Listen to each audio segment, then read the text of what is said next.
Welcome, everybody. Senate Education, Thursday, June 11th, remote COVID emergency hearing. And we have three different issues today. The first of which is, as you know, an outstanding amendment for third reading on S-224. And as per our discussion on the floor the last time out, Senator Brock is here to offer an amendment to the segment of that bill that dealt with gender equity on the UVM trustees. So with that, I'll turn it over to him.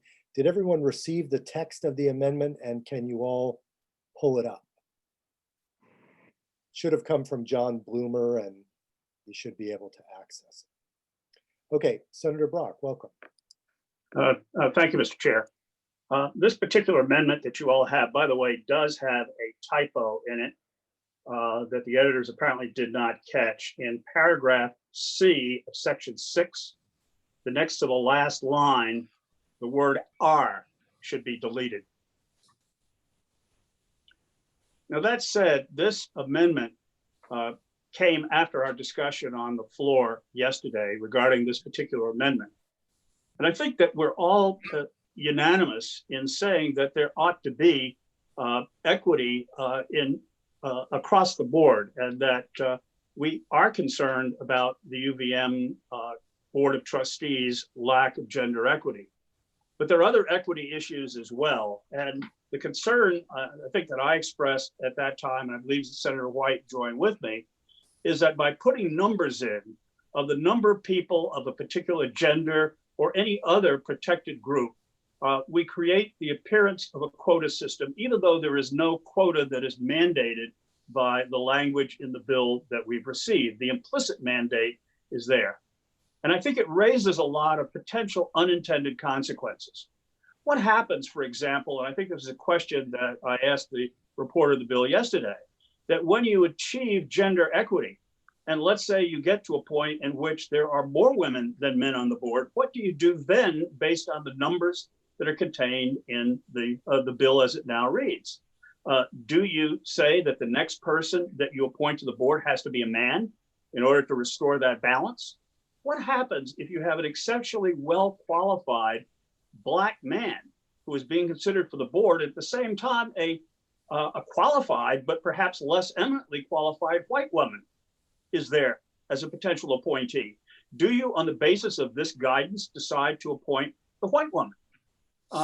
We can go down an endless chain of possibilities that raise more and more questions. I think the most important thing to do is to look at the issue of all of the things that we need to do regarding equity and diversity on our boards and commissions.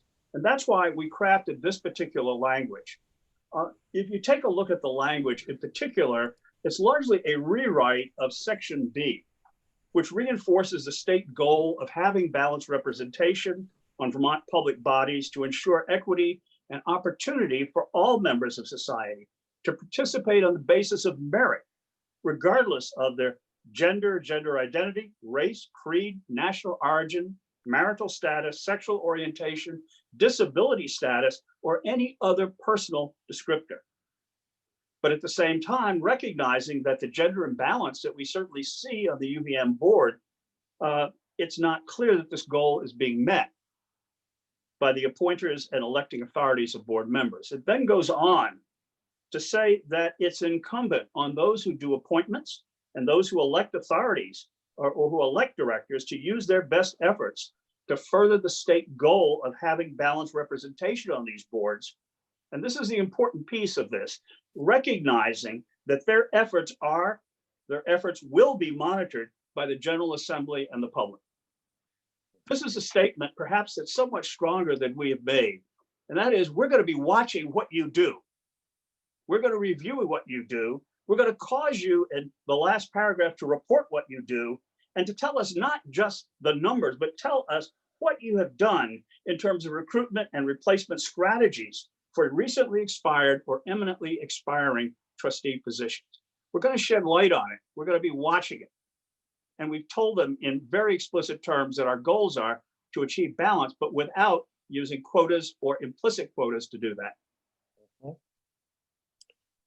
Okay, clear enough. Questions for Senator Brock from the committee? Senator Ingram.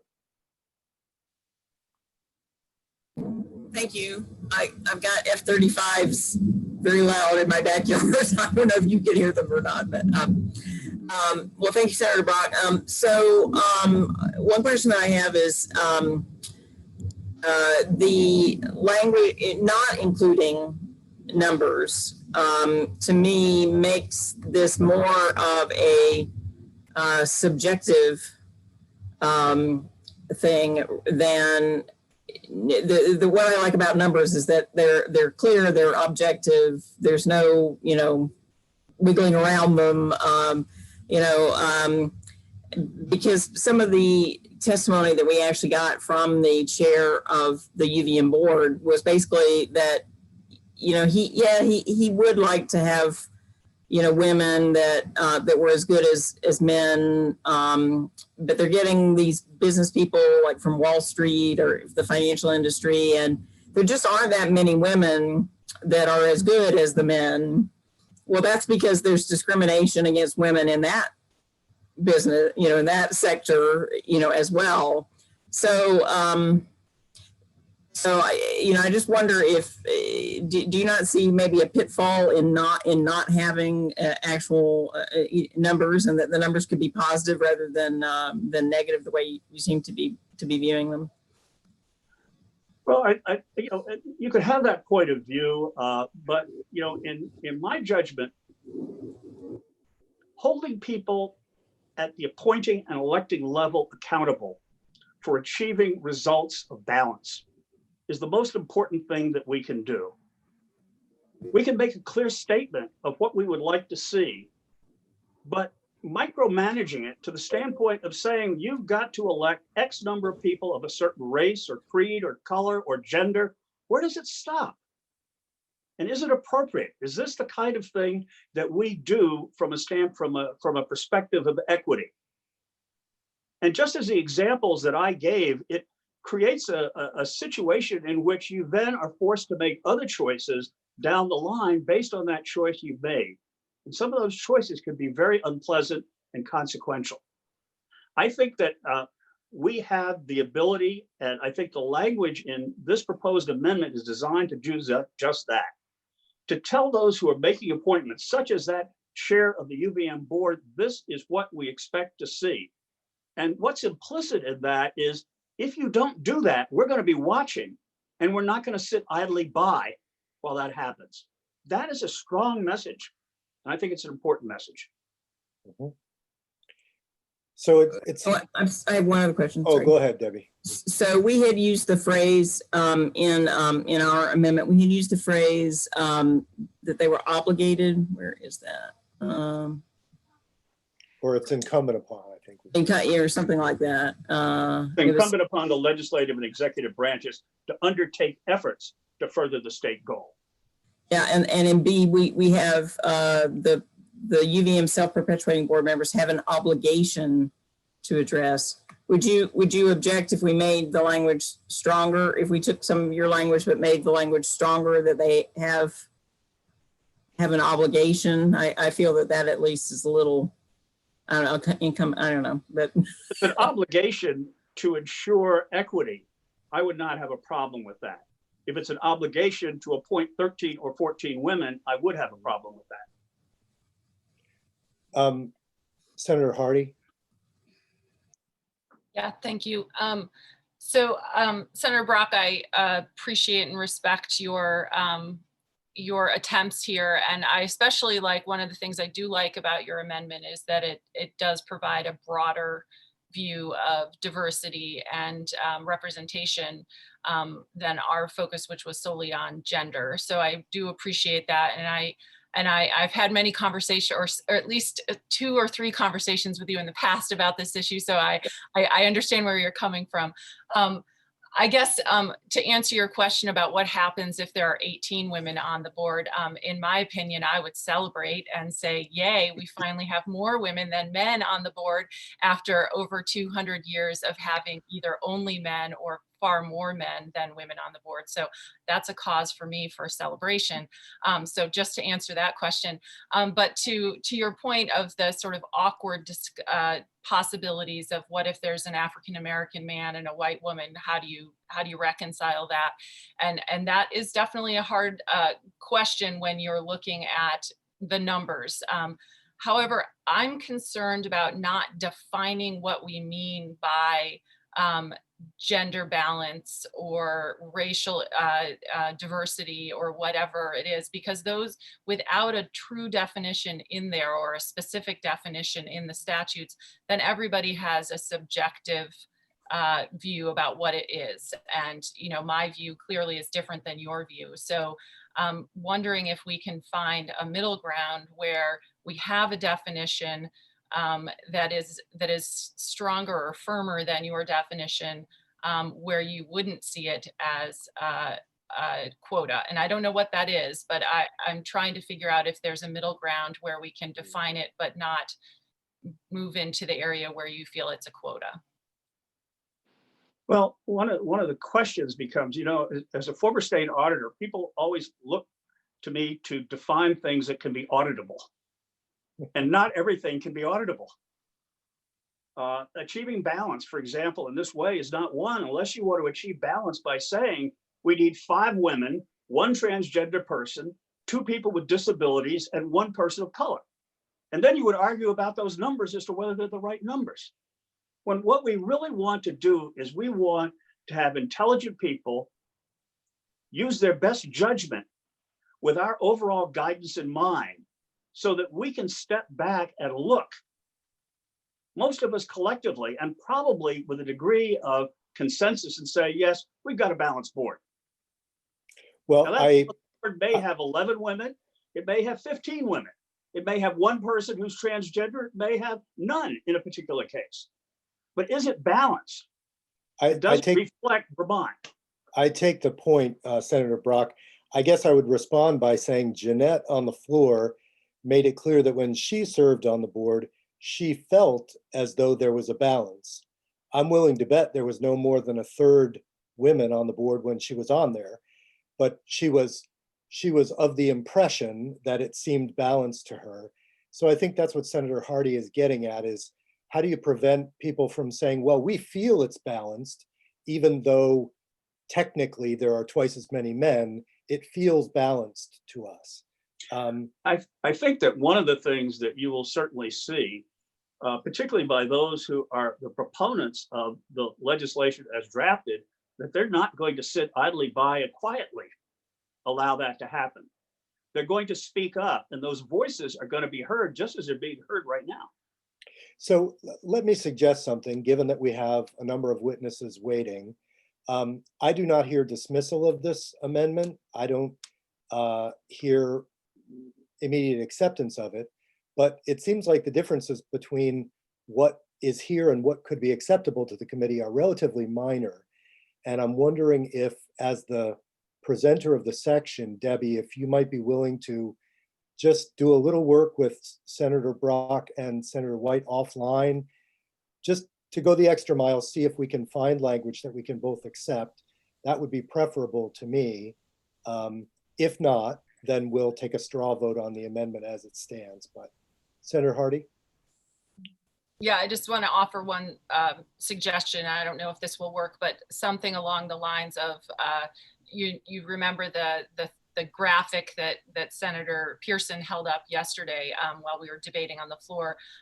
Perhaps something that is something about the board being reflective of the demographic diversity of the student body or the student and faculty or something like that, given that more than 50%, I think it's close to 60% of the students at UVM are women. So maybe a definition along those lines. Just offering that, but I appreciate the suggestion to have them work on it more. Yeah. Well, it certainly is a thought. The one thing I noticed in looking at that demographic is the student trustees were both men. Just an observation. Irony. Yeah. Okay, so so we'll tentatively table the amendment, and if it turns out that you're able to come to an agreement, Jim Demaray can pretty quickly draft it up, and then it would be great if we could all support it together on the floor. If not, then we'll conduct a straw vote, and I'll let you and Senator White know, Senator Brock, what the Right. outcome of that is. Thank you very much, Mr. Chair. Thank you to members of the committee. Absolutely. Thanks for coming in. So as promised, Emily Simmons has to be out of here by a time certain of 3 o'clock. So if everybody could take a look at the draft Becky Wasserman sent us in terms of the HVAC and air circulatory systems. So it should be posted under June 11th. And I believe that Emily Simmons is going to respond to this draft. Okay, anytime you're ready, Emily. Okay, thank you so much. For the record, Emily Simmons, General Counsel at the Agency of Education. I have had a chance to review the draft. I've also had a chance, thanks to the Superintendent's Association, to review the written testimony of Superintendent Peter Burrows that you're going to hear, I believe. So I can be very brief in saying that I spoke to the Secretary about the draft, and he and I agreed that the agency's comments would be very much in line with those comments that you will hear from the Superintendent's Association. Our concerns are generally along the same lines, and I would say that our concerns are not very serious. They're just questions that we realize that you are asking, and we want to be thought partners in those same questions, like what will the total cost of this program be, and is this appropriation going to be an appropriate amount? We believe it is, but again, we want to just let you know that we can't be sure because we have so many moving parts. And then with myself being who I am, I looked particularly at the section that alleviates the requirement to go out to bid for these projects, would treat these projects as emergency construction. I think that's totally appropriate in terms of state law. And usually when we're talking about construction, those are state funds. Here you will be allowing districts to go around the state bid law for the use of these federal funds. Due to demands on my time this week, I've not had an opportunity to research what bid requirements would apply to this federal money. Obviously, we in Vermont can't relieve districts of any federal requirements.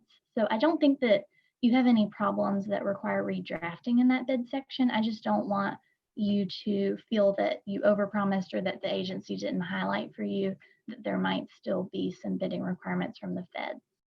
Okay, I'd be happy to work with Becky on that research question. great. And as you say, that can be an ongoing question as the language moves, because it wouldn't require a redraft. It would just require us adjusting our expectations in terms of Okay. time, really. Okay, Okay, so I'm sorry. Go Any ahead. questions for Emily? Okay, Emily, thank you so much. And so it is fair for me to say that whatever comes out of Peter Burrows' mouth, you support. It is fair to say that I will review your conversation later tonight and email you with anything that comes up that I would have said had I been here. How about that? I was thinking what we would do is we would Right. ask him some questions about other bills and then use that as your opinion. I can think of a few that you might ask him about too, so I'll follow up. Senator Ingram, did you have a question? Oh, okay. Somebody I thought was trying to, no, okay. Thank you very much, Emily. Appreciate it. Thanks for accommodating my schedule, everyone. Yep. Okay, with that said, let's do another U-turn and go back. And again, these jumps are in order to accommodate people's time, but I do want to go according to the agenda when we can. So Hal Cohen joins us today, and the committee will remember last time we had conflicting testimony about the high school completion program and the role of standardized testing, specifically in terms of whether a low performance on a standardized test at entry would bar someone from entry into the programs. So I believe Mr. Cohen is here to help us get a firmer handle on what the facts are in this case. So welcome, Mr. Cohen. Thank you. I guess I should introduce myself more formally. I'm Hal Cohen. I'm Executive Director of Vermont Adult Learning. And Vermont Adult Learning is the largest provider in the state for adult education within a network of 4 providers. We cover 7 counties, about 65% of the population. We're in from Franklin, Grand Isle down to Brattleboro in Wyndham, Windsor counties. So, and then, you know, I'm one part of me is happy to be testifying. Other parts are not so happy. I have a feeling I walked in, after seeing the testimony, I've walked into a little of a hornet's nest. And when you talk about truth, there's a lot of sides to it. So let me give you a little of what I've been thinking about in terms of where maybe things are at. You know, the funding is really key here, because we have what's called adult education and literacy, or ABE, adult basic education, on one side, and then you have the high school completion program on the other side. And in some ways, it's one program, but it's very different funding sources. The ABE monies is really a grant. Okay, it's a set amount of money. You have to provide certain services, you get that money.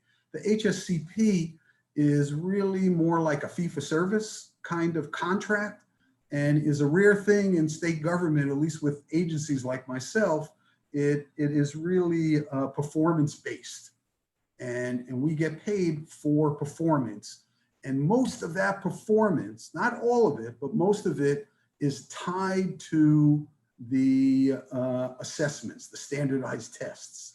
So that also makes it interesting. And the resources that we can provide to a student also depend which funding source that student falls into. So there's a lot of nuance about what the truth is in this situation, okay? Because on the one hand, it is clear that there is an entry-level standardized test in order to enroll in the high school completion program.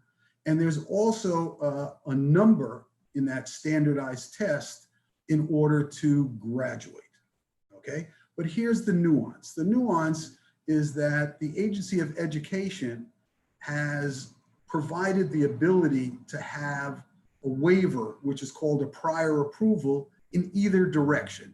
So what it means is right now, and there's been some, because of COVID and because of re-looking at, there's a new test and stuff, right now, the new rule, which came out only a few weeks ago, is anybody who scores an NRS 4 can go into the high school completion program, can enroll in the high school completion program.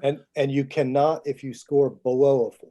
Well, here's the nuance. So if you score below a 4, we as providers, if we think that student is ready to be in that program, that their basic skills are high enough or they can benefit from the resources in the high school completion program, we can fill out a form for a prior approval, which is essentially a waiver, and then AOE could yes or no give us approval to enter that student or enroll that student into the high school completion program. Can I just ask you, how common are those waivers? And then within that subset, how common is it to have people rejected if they submit a waiver? It really depends on the particular student. You know, I've almost never seen a waiver accepted for an NRS 3, for example, in the past. Maybe now, because they've lowered the number to NRS 4 as getting into the program, that could change. Right now, it used to be that you could only graduate with an NRS 5, or you would have to ask for a prior approval. And a prior approval, there's a handbook that we're given that's about how to administer the high school completion program. And there's a whole list of what the criteria are to be able to get a prior approval or a waiver to graduate someone who has less than an NRS 5. And for example, it would be things like, did we as providers really put in the time with this student? that this student make a real effort to try to improve their basic skills as might have been shown in a standardized test? Are there other circumstances, like does the student have a traumatic brain injury? Does the student have severe disabilities? All those things come into play. So in that way, it kind of makes the program more flexible.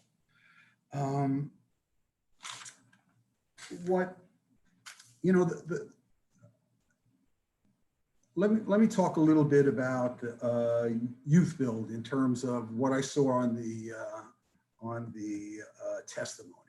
So theoretically, if Youth Build may recruit a particular student into their program, and that student doesn't have a high school diploma.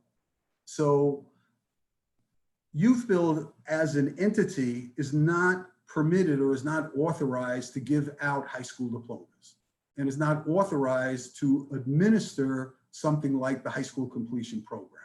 The state has clearly said that the only way to graduate, get a high school diploma outside of the regular high school system is through the high school completion program, HSCP, or you could be getting a GED, and anybody can do a GED.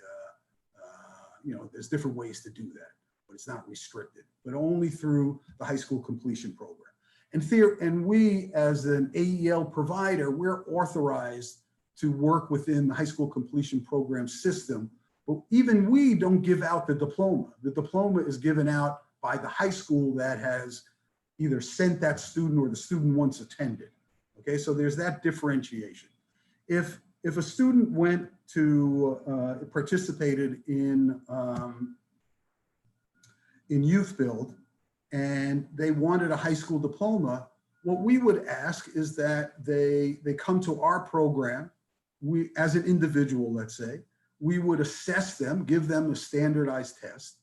And let's say that student only scores an NRS 3. So then what we would suggest, we would develop a personalized learning plan for that student that could include and may be for an entire year only with Youth Build. And then that student would essentially develop and get credits and get learning and get experience and would, in a sense, be moving towards a high school diploma. It's also possible that that same student may only be short 1 or 2 credits from high school. And maybe the work that they do at Youth Build might be enough to bring them over the line to get a high school diploma. But you would need a waiver for that person, a pre-approval, Well, because they had an they NRS. would eventually, at some point within the program or at the end of the year, let's say that they're with Youth Build, again, this is, hypothetical, they would then take a progress assessment, the same test. And then if they scored NRS 5s in that test, then they would graduate. If they scored in even one area less than an NRS 5, we would then have to go to the Agency of Education and ask for a prior approval. On the other side of things, let's say a participant in Youth Build, when they were given an assessment, they scored NRS 5s across the board, then they would be in the high school completion program. And the difference is really about money, because the adult basic ed funding is, because it's a grant, it has certain limitations. We theoretically we're not really supposed to contract with outside entities for adult basic education, because the focus is really on gaining skills. But let's say it was determined that the Youth Build would be a really good program for the student.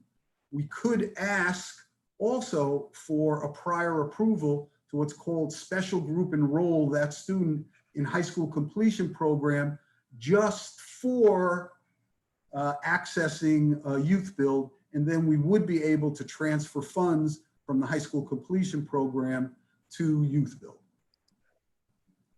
Is that making sense? I am still a little hazy on some basic points, and Okay. it must be me, but No, it's a So- very complex system, a little too complex. Well, the very basic question of, is someone barred from the high school completion program for scoring below an NRS 4? So here, I can't really answer you directly, and I'll tell you why. So Okay. when we get a student, forget about youth Yeah. build. When we get a student, Well, okay, If I could stop you, I think unless you say yes, then the answer is no. If there's a process to get someone below an NRS 4 into the high school completion program, then the answer is no, there's not a bar to them. okay, and so so- here is that when I get a student Yeah, and they haven't they don't have a high school diploma, my staff will say to them, we're putting, you're in the high school completion program, but maybe with small letters, not capital letters, which means that we will develop a person, and it's part of my staff's job to get them to that level so that they'll get closer to a high school diploma. okay, and so in some measure, I think this is a semantic problem. It is a If- If we don't call your small high school completion program a high school completion program, we call it a prep course. Then it would be fair to say they're not allowed into the high school completion program, but you give them a prep course and try to get them at a level where they will be allowed in. It is semantics, and it's kind of like that. Okay. Because in the end, if they're not enrolled in the high school completion program, they can't get the degree. Right. And the person who provided the services can't get the funding. Right. There's a lot there as well. Let me go to Senator Hardy. Senator Hardy had a question, I believe. Well, I had the same confusion that you did, Senator Baruth.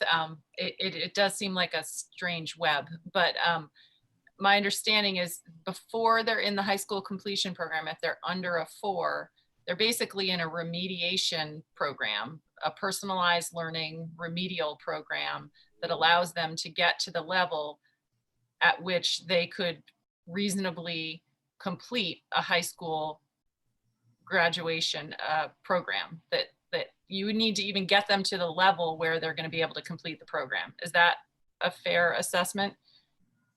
Yes, it's fairly accurate. You know, it doesn't Okay. necessarily go by grades because that Well, right. person could theoretically be in high school and not have those skills, right? Right.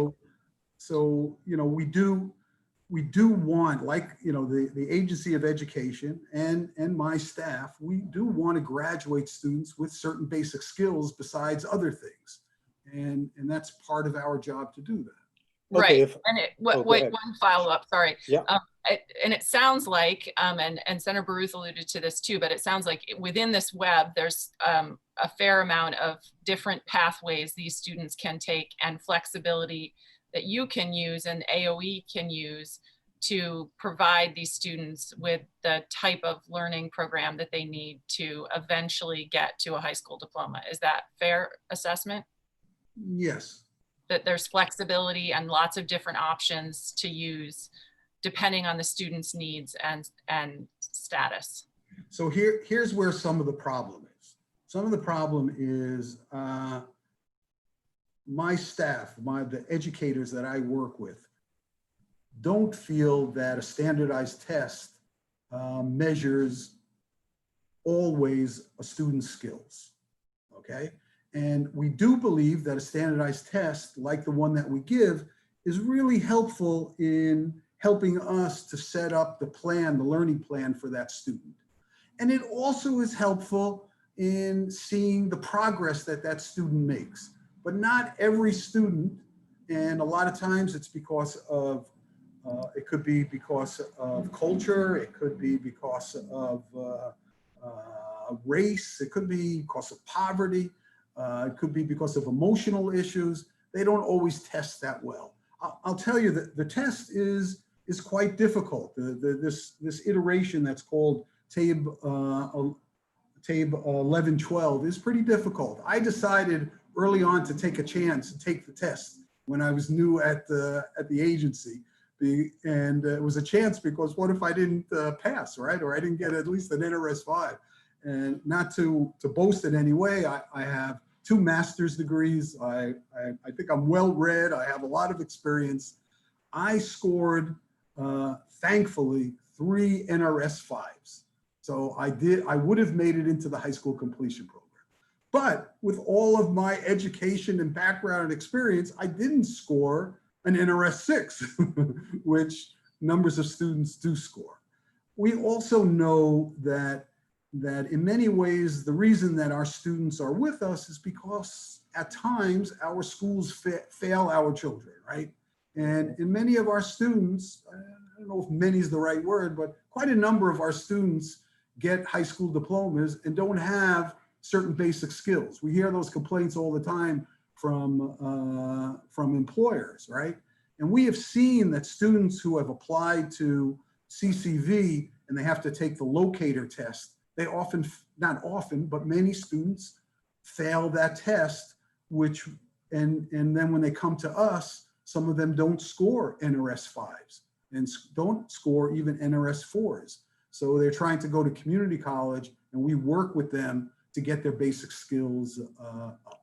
And if I could just jump in there. So I'm looking back at the language now of what was drafted for us by Jim Demaray.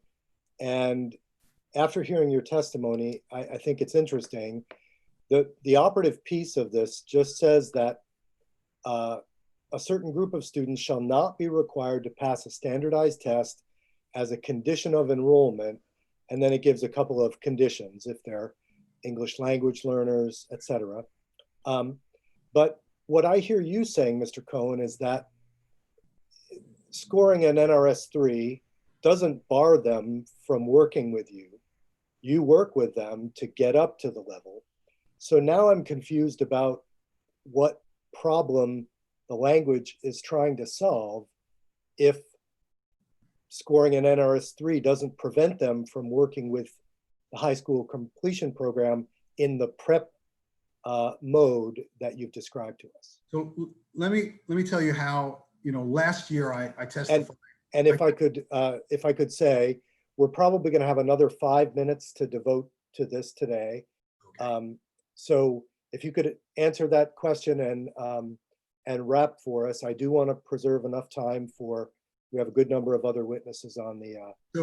So I think that the wording in the legislation here would not be that beneficial.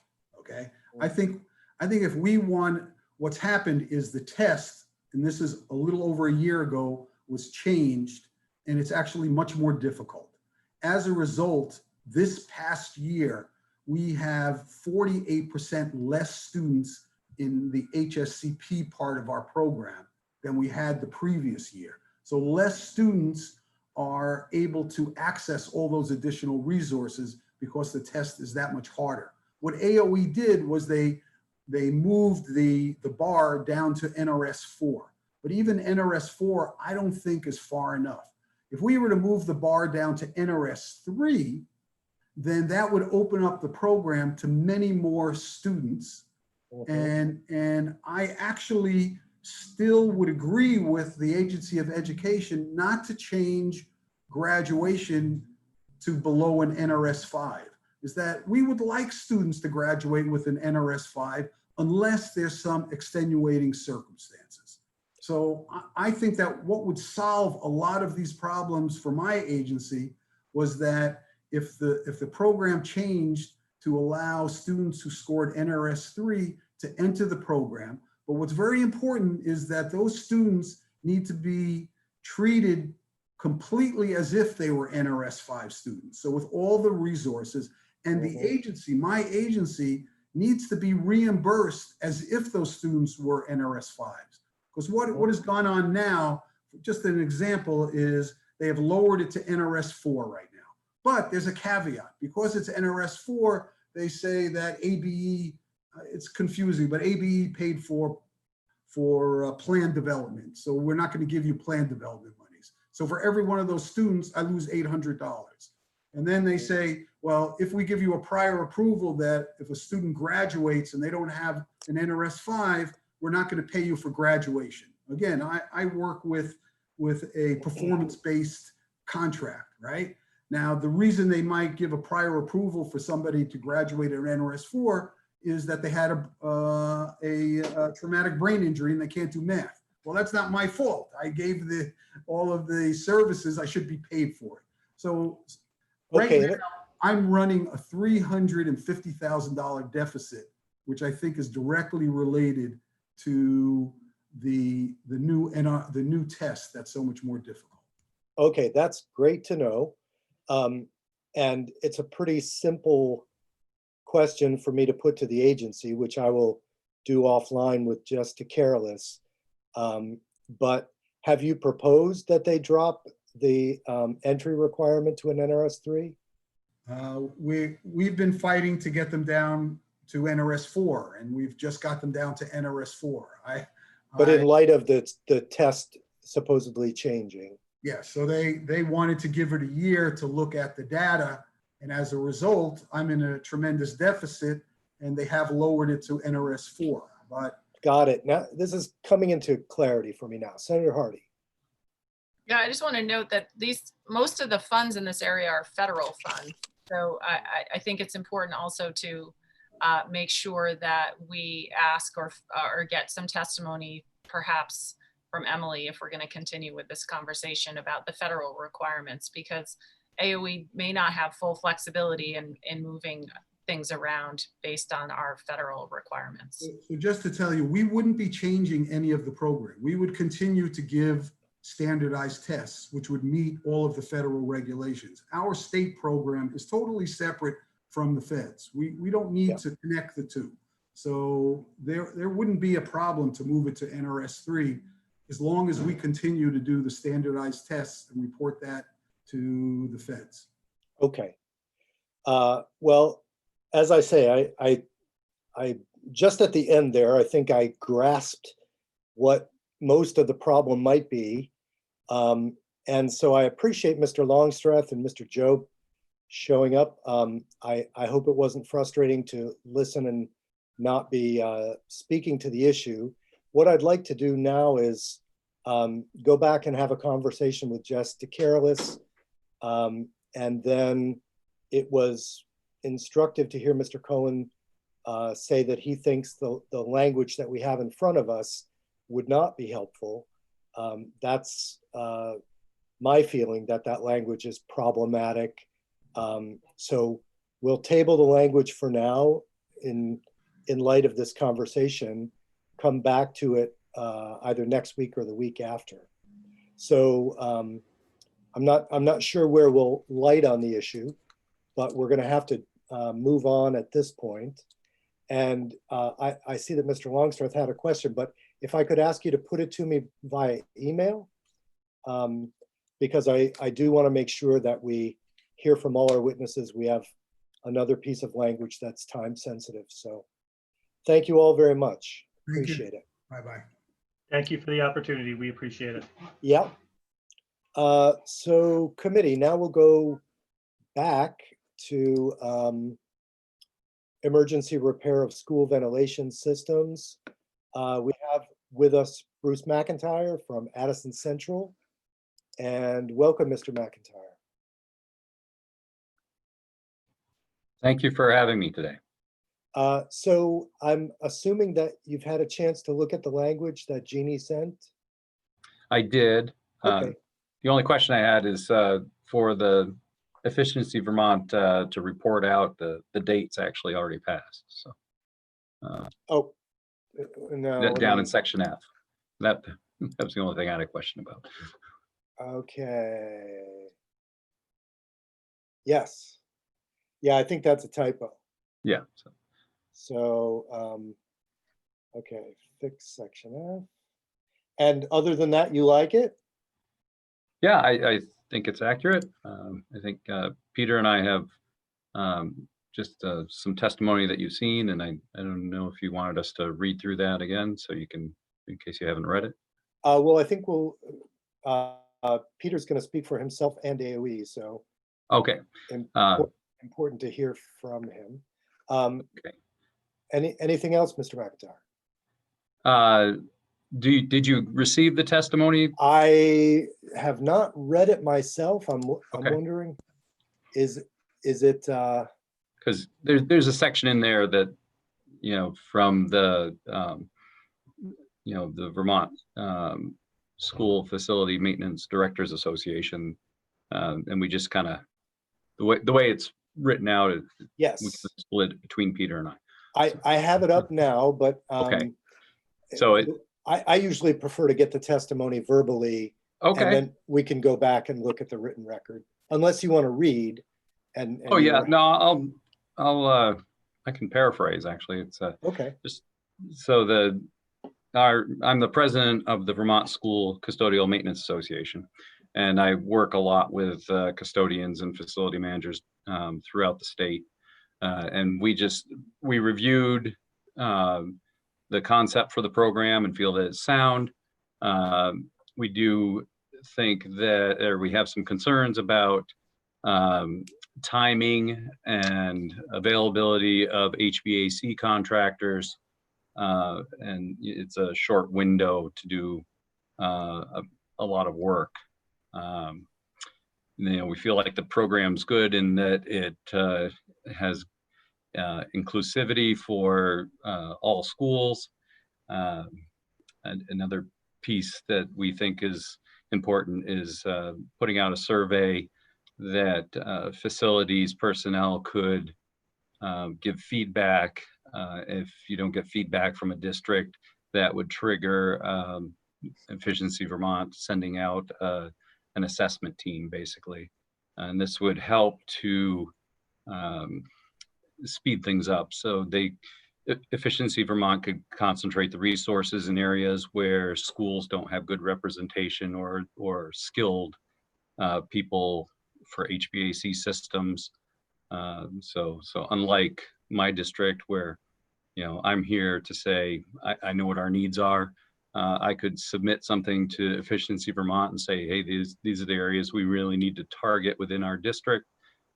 Districts that don't have me and may not fill out a survey would then have somebody from Efficiency Vermont come out and do that piece of work for them.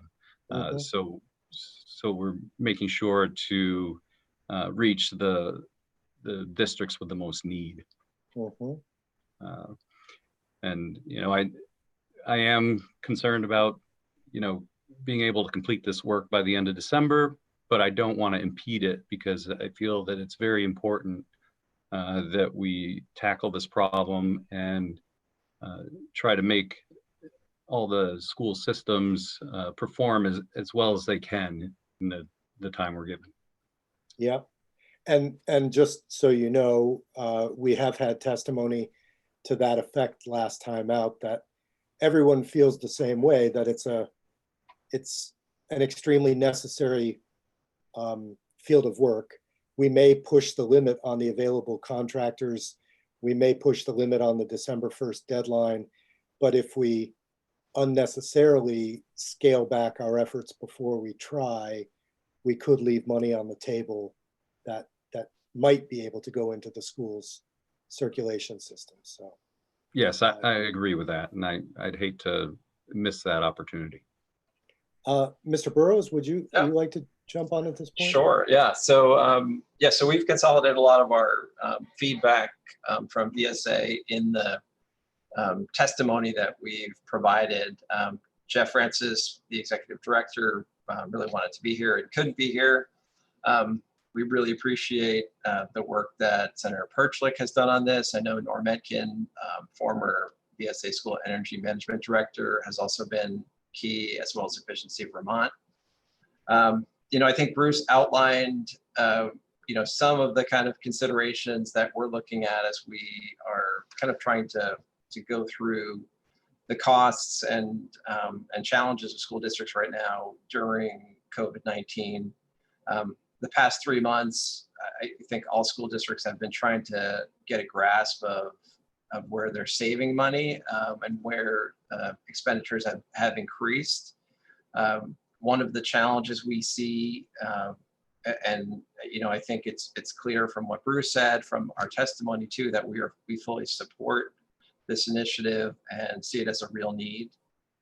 There's been lots of work happening just generally in school construction over the last few years from VSA as we look at some of the challenges our schools throughout the state face, a lot of delayed, deferred maintenance.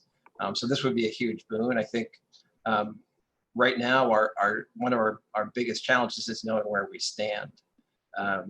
And from what it sounds like, the numbers in terms of how much money is being allocated and how much money we're going to be able to use seems to continue to be shifting a bit. So one of the things that I think kind of on a cautionary note from our perspective is making sure that we're not overcommitting to HVAC when there may be other needs that we have for CRF and ESSER to a lesser degree, much less in that fund, obviously. So we're supportive of it.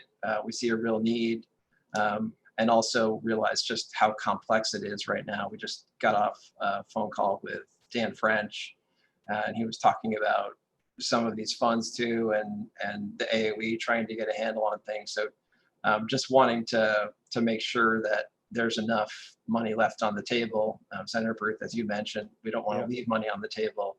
And we also want to make sure we know how much is there, and we're thinking about other needs beyond just HVAC.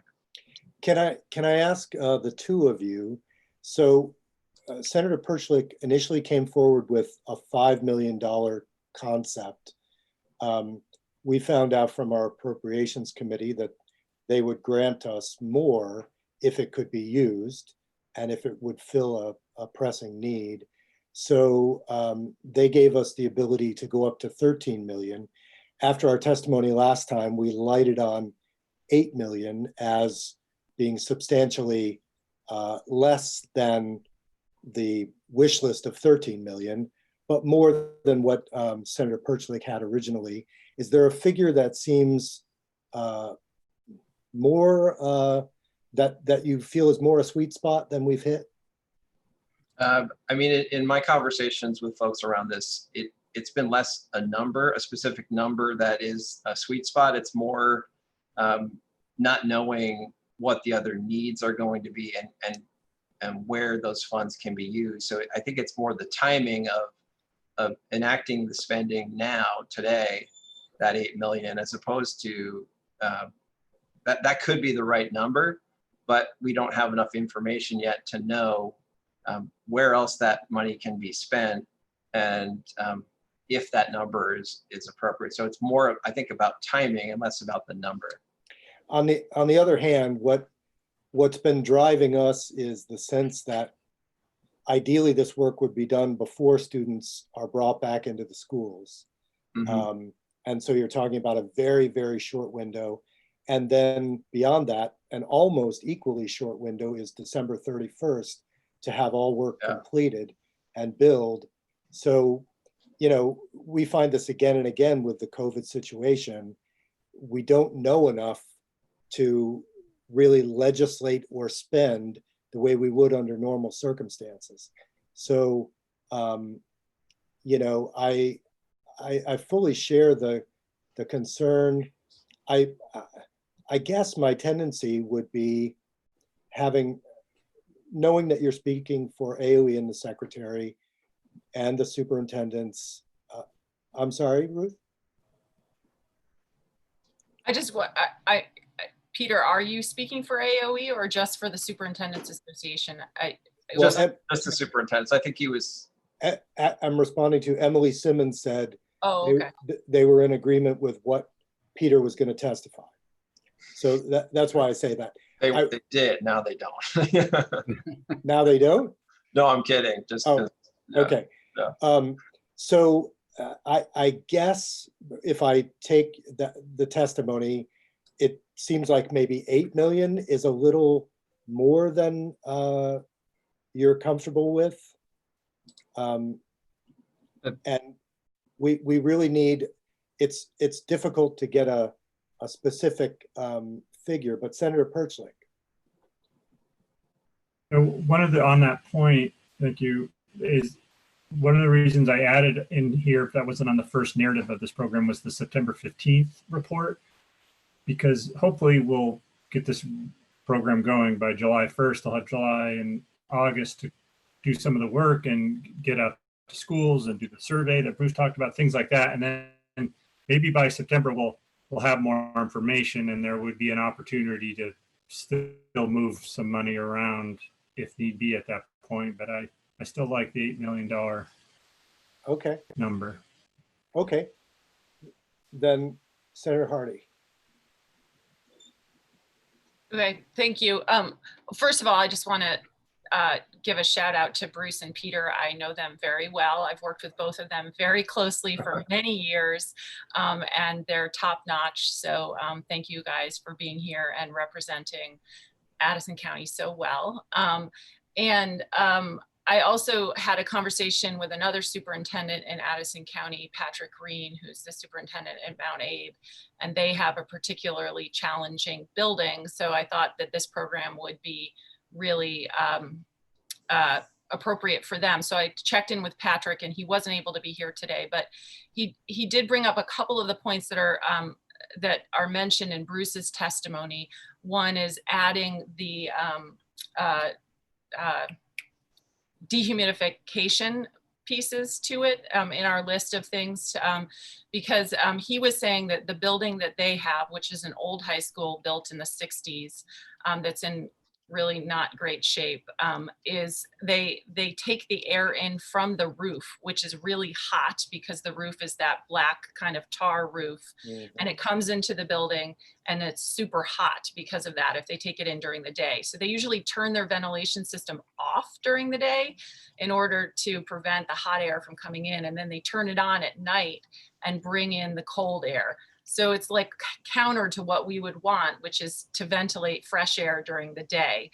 Yeah. But if we ventilate the fresh air during the day, it's super hot in the building. So this is a specific issue to this building, but I'm sure it's not the only building in Vermont. And then he said, though, that they've had their ventilation system checked and it's in good condition, but it really needs cleaning and servicing. So that's what they were planning on doing, is cleaning out the duct work and really servicing the system. It hasn't been done in many years. And that was $150,000 to $180,000 project, which seemed like it would fit right into this, that we would help them clean out their system. But that he asked also that there maybe be money that they could use to dehumidify and cool the air so that they could circulate fresh air during the day. So I don't know, Bruce, with your expertise, if that's something that could be added to this, or what it would mean, or Andy, with the research you're doing. But that was a request. And then also similar to what Peter was saying, was just this lack of clarity on the whole situation with school funding for superintendents and business managers who are trying to figure things out for FY21. And his questions about, if we take this grant, basically he said, what are the strings attached, and what don't I get if I get this grant, perhaps?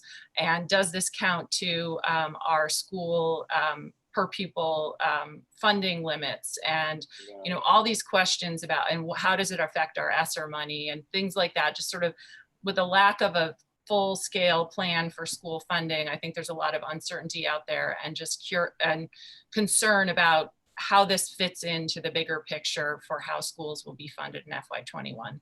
So I told him I would relay his concerns to the committee, and maybe we can't answer them all, but I think we need to consider them when we're talking about this piece of legislation. I think I can't think of any connection at all between the CARES money and any of the rest of our finance system. In other words, doesn't count against their excess spending. It doesn't count as their spending at all. It's like the reimbursement for the lead program. It's pure state money that comes to them to reimburse them for the work that's done. So I take the general point about lack of certainty about what their budgets might look like, but I don't think there's any concerns about if they got $200,000 in work for this, that somehow it would be, totaled against them. But to the first point, I'm not sure if Andy or Peter Burrows could answer that, but Andy?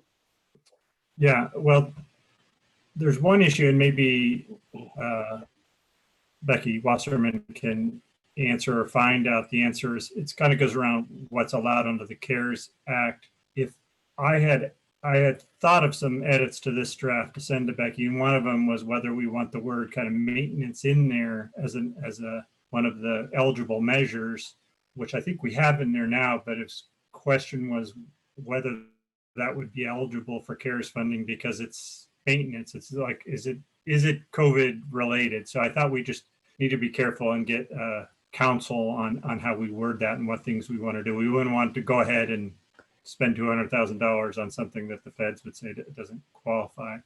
On the humidification, I think in our other narrative, we did have that when we kind of broke it up into more specific detail of the measures. Both humidification and dehumidification, I think, would count as eligible measures. And I think under the CDC or the ASHRAE guidelines, they talk about making sure the humidity of the air is the appropriate amount as far as helping to reduce COVID.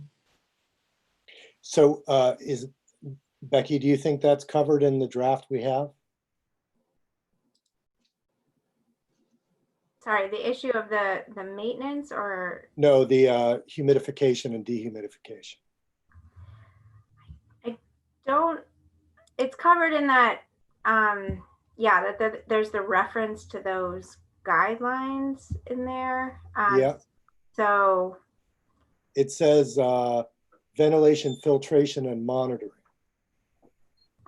Yeah, so I'm afraid I don't know enough to know that what those terms mean in terms of humidification or dehumidification. But if somebody who could we just in add that area would read into that's part of what that means, then I think it's covered. Well, could we just add humidification and dehumidification in that list? Yeah, I think that would, if you want to be explicit, that might be helpful. Yeah, let's go ahead and do that then. Okay. And I take Senator Perchlik's support for the 8 million at this point. Even with prodding, nobody has suggested a number below 8 million. So I hear the caution. Oh, yes, Peter.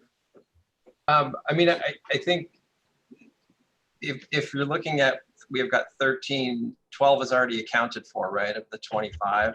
Yes. So just looking at 13 million and a percentage of that, I mean, 8 million, you're looking at, I'm not sure the exact percentage. I'm sorry, misleading.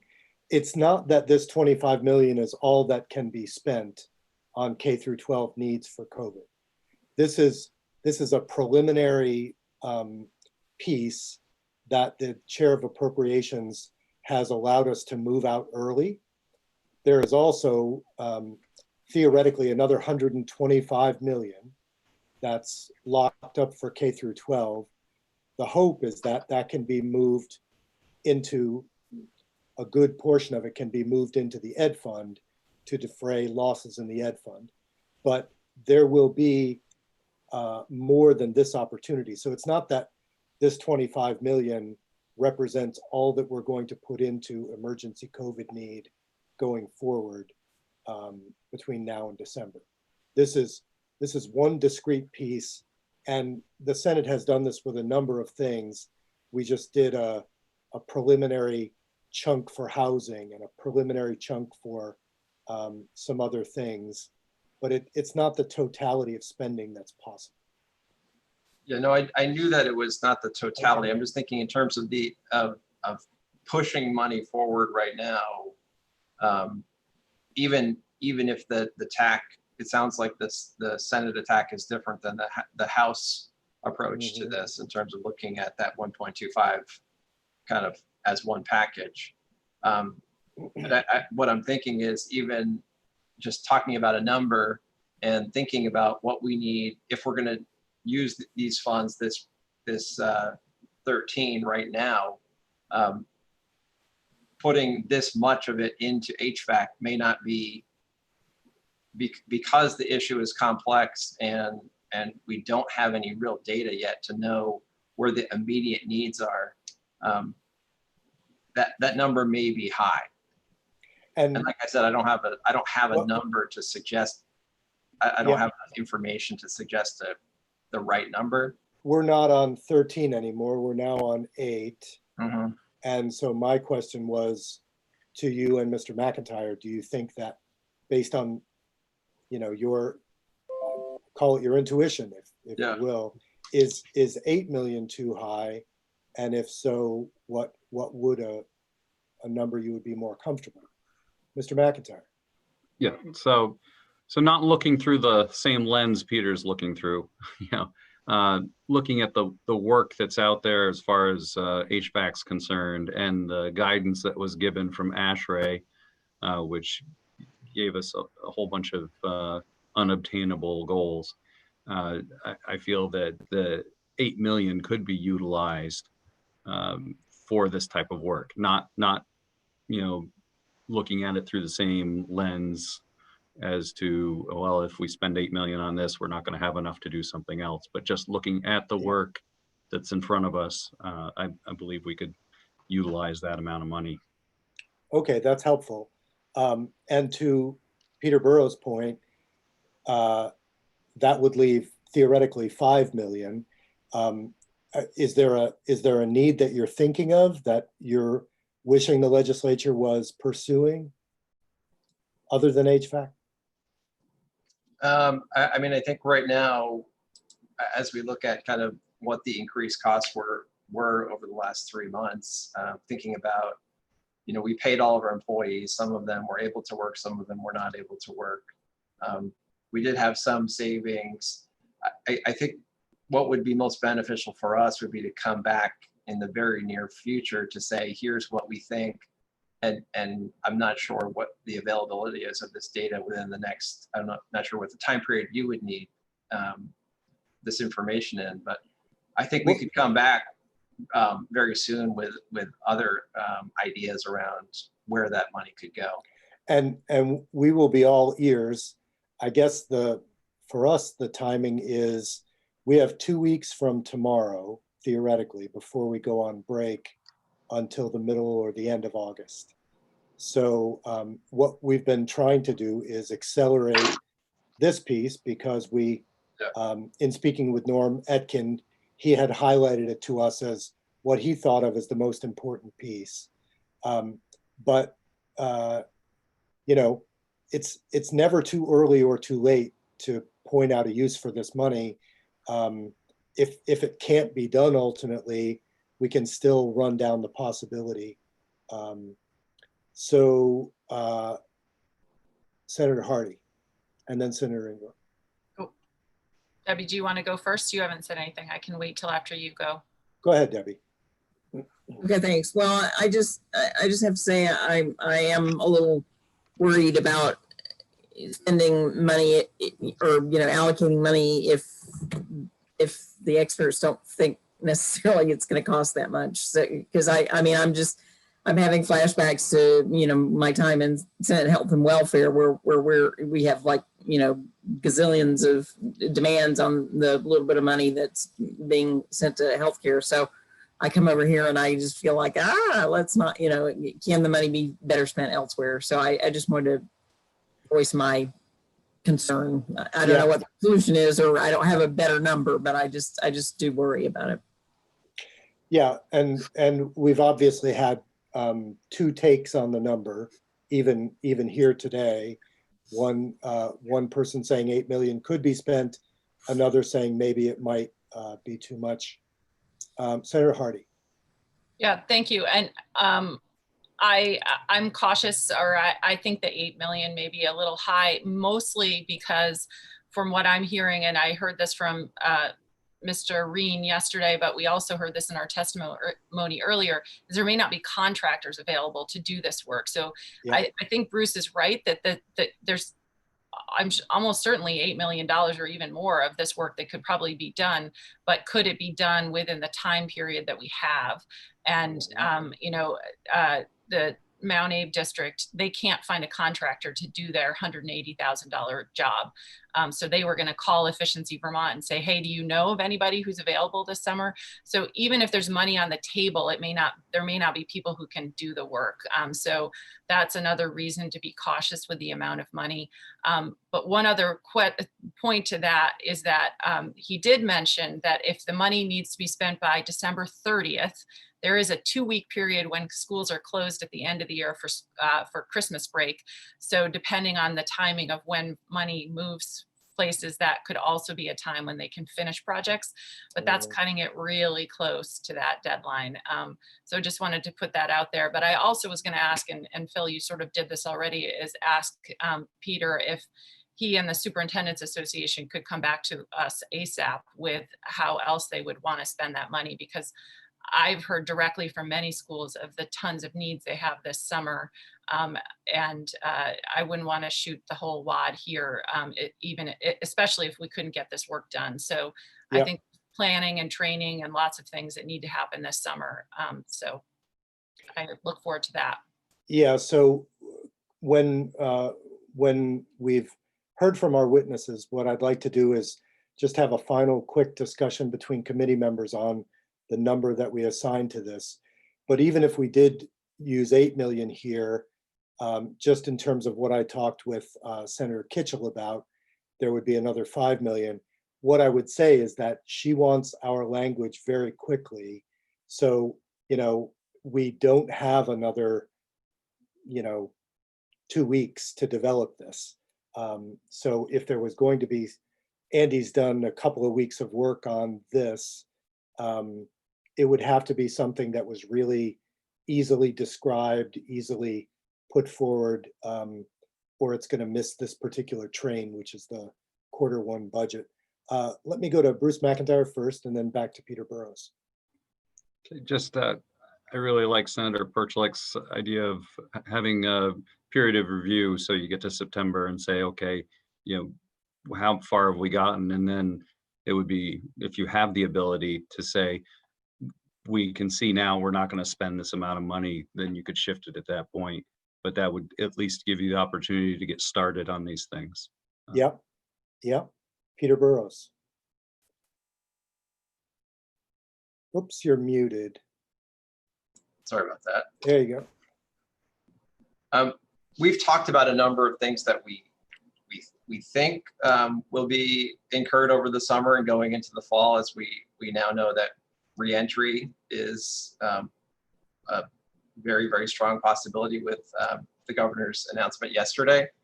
Some of the things that we've talked about, and again, I would want to go back and talk to the full association, but things like staff barriers, compensatory services. By staff barriers, do you mean physical barriers? Yeah, yep. Full-time nurses.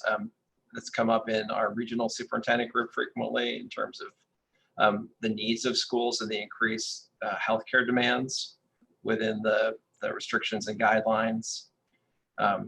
I think there are a number of areas that we're going to see increased costs going into this next academic year that money would be very helpful for. The nurses thing, Debbie, I don't know how Ginny would feel about,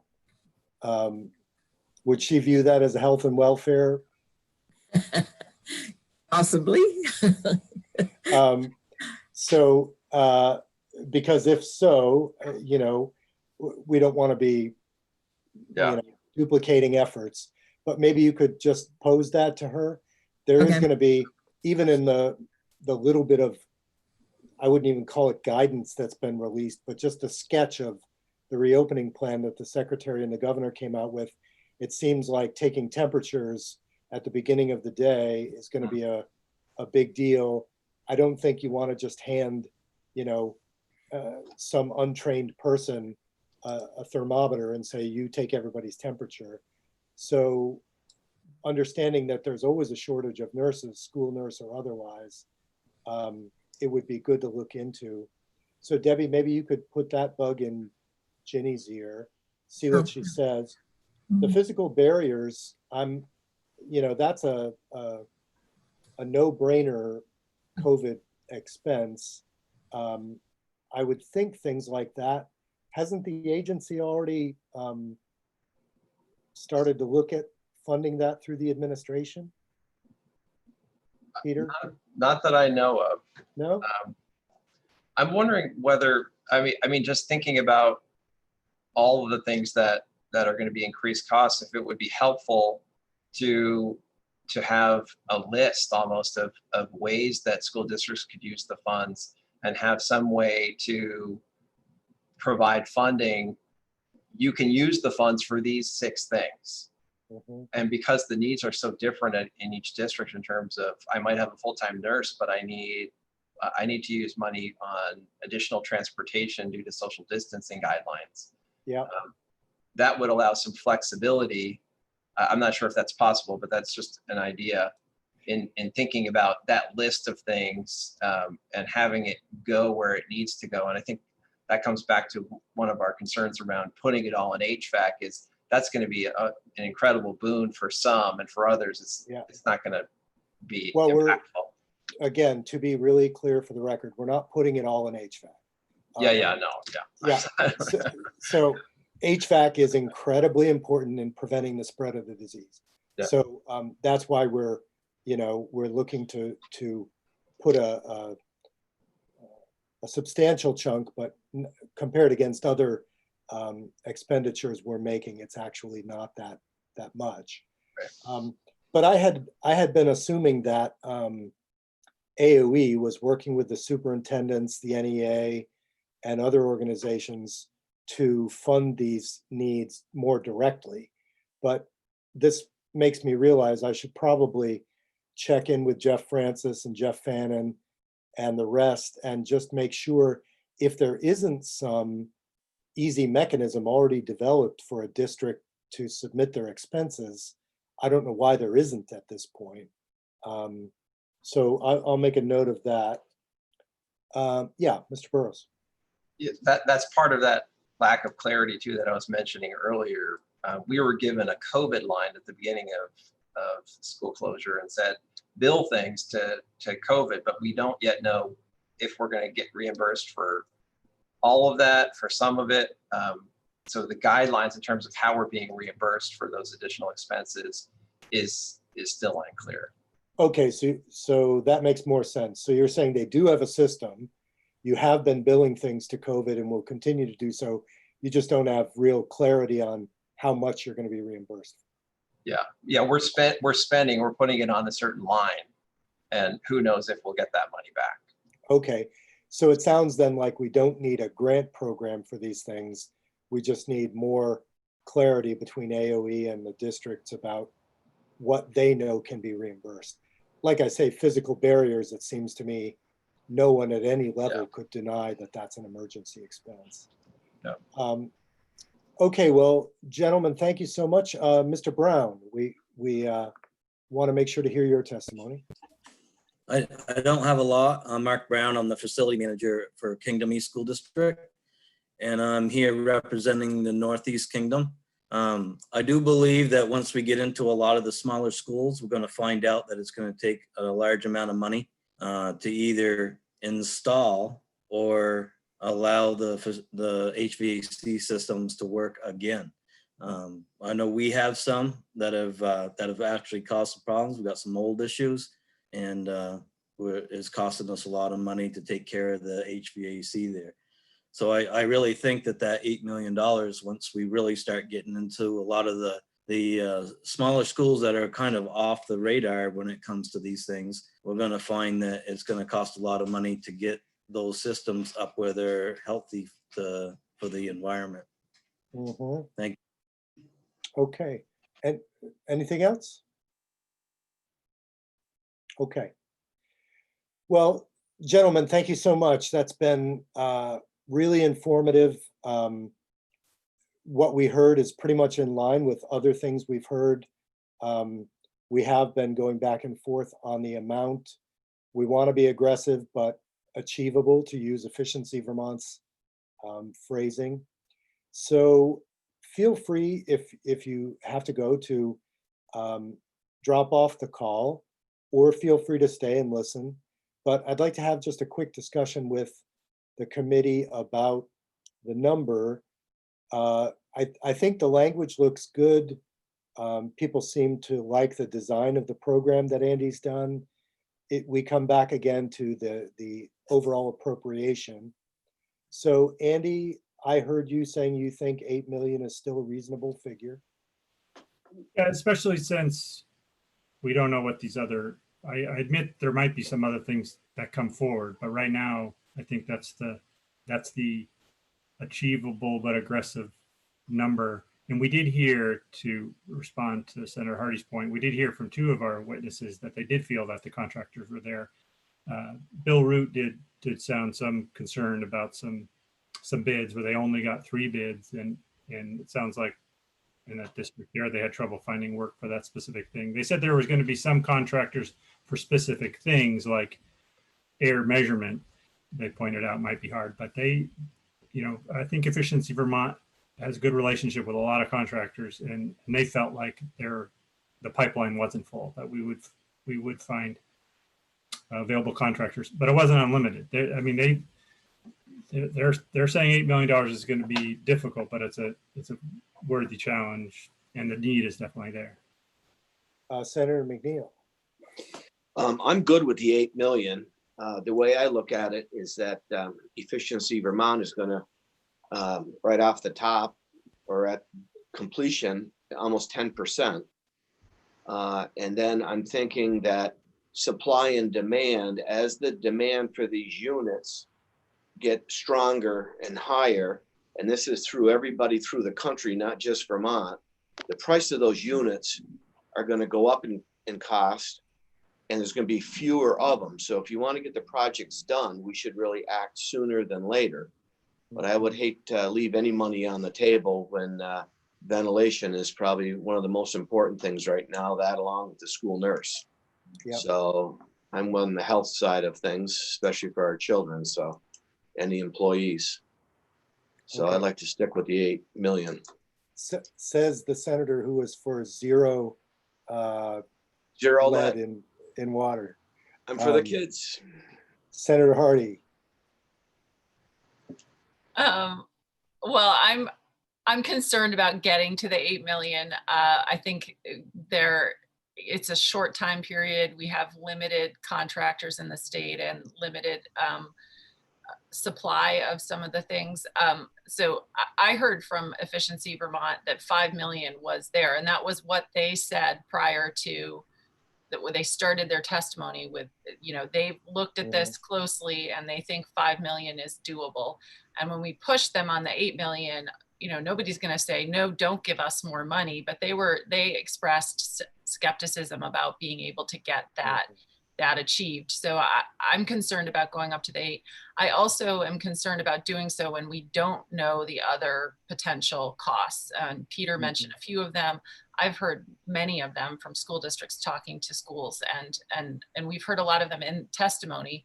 So I feel like there may be other uses for it would be 8 million that would be left over if we used 5 million for this. So it's either 8 or 5, one direction or the other.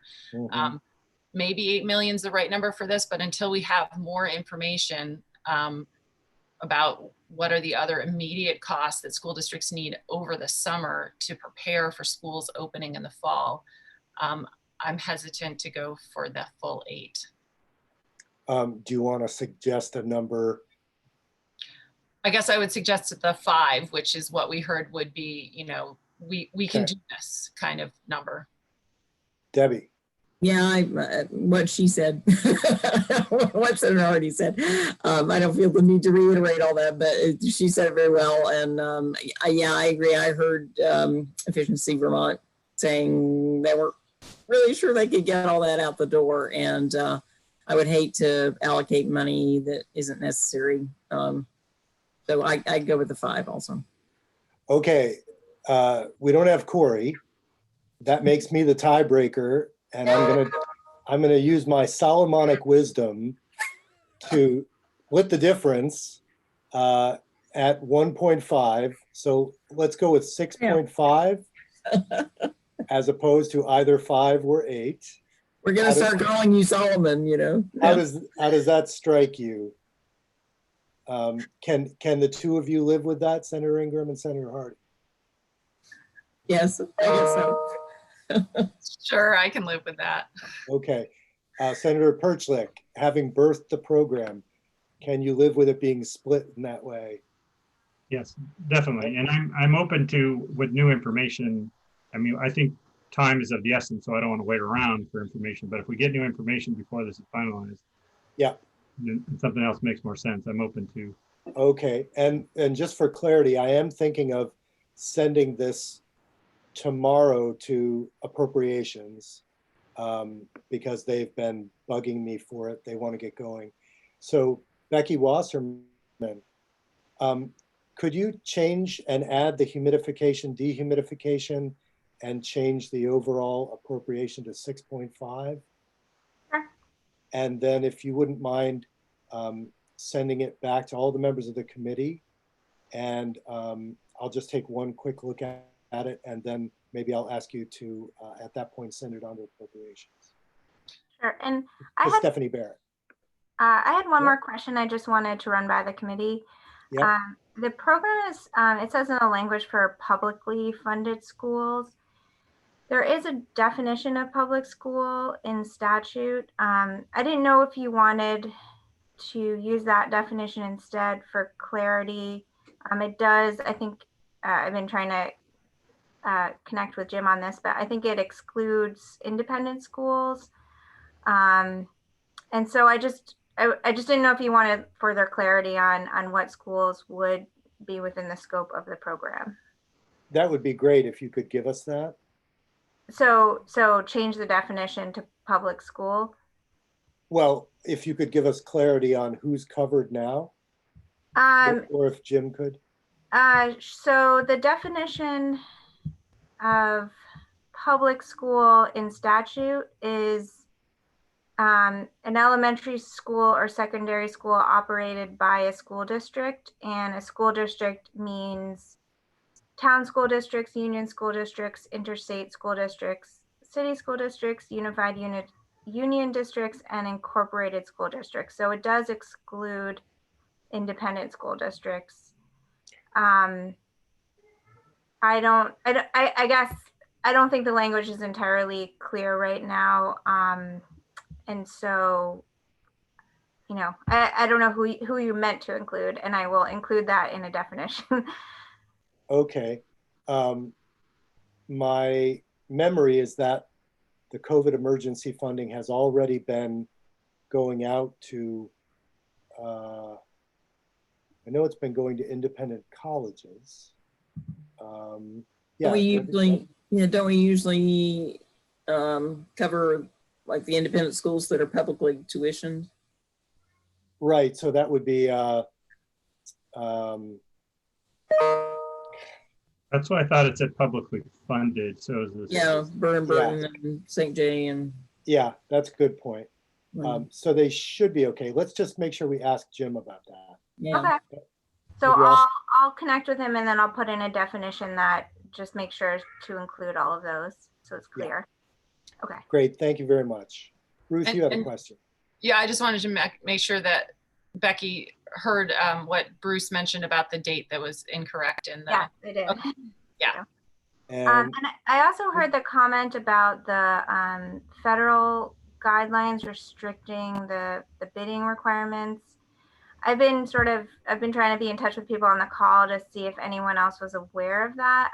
So far, I've not found that that's an issue, but I will continue. I'll do a little more research to see if that's a problem. Okay, great. Thank you. Senator Perchlik. Yeah, just on the kind of timeline here. So if are you sending this to appropriations for them just to look at it, or to send it to them entirely? Will we have chances to make other small changes? Because I did get people emailing me once they saw this draft, but there's small like wording changes, and also the Department of Public Service sent me a notice that they might have changes. They're just now looking at it. They're the regulators, Efficiency Vermont. They might have some questions about wording on that. Yeah, and there would always be a chance, to dialogue with appropriations as it's moving. But, obviously they just got the Q1 budget. They've Right. got to turn it around in 2 weeks. So I want to make sure, Jane asked me by the end of the week to have this language. So we'll put this draft in their hands. And then if you have changes you want to make, you can just send them to Stephanie Barrett. Okay, and so is this not going into the yield bill, or that's? It is yes, it is going into the yield bill. I'm a little confused at this point about which bill they plan to put it in, but I think the timeline is the same. They're both going to be passed in a 2-week period. So those are both must pass before we go home. The yield bill's the tax bill though, so. Yeah. Yeah, okay. But we're using it for some school related stuff. Okay, anything else from anybody? Okay, it was very helpful today. Thanks everyone so much. This is the way a hearing should be. I think we had to guess at a number at the end, but other than that, I felt like it was very informed by very expert testimony. So thank you. Thank you so much. Yep. And I'll see all the rest of you tomorrow on the Senate. Bye.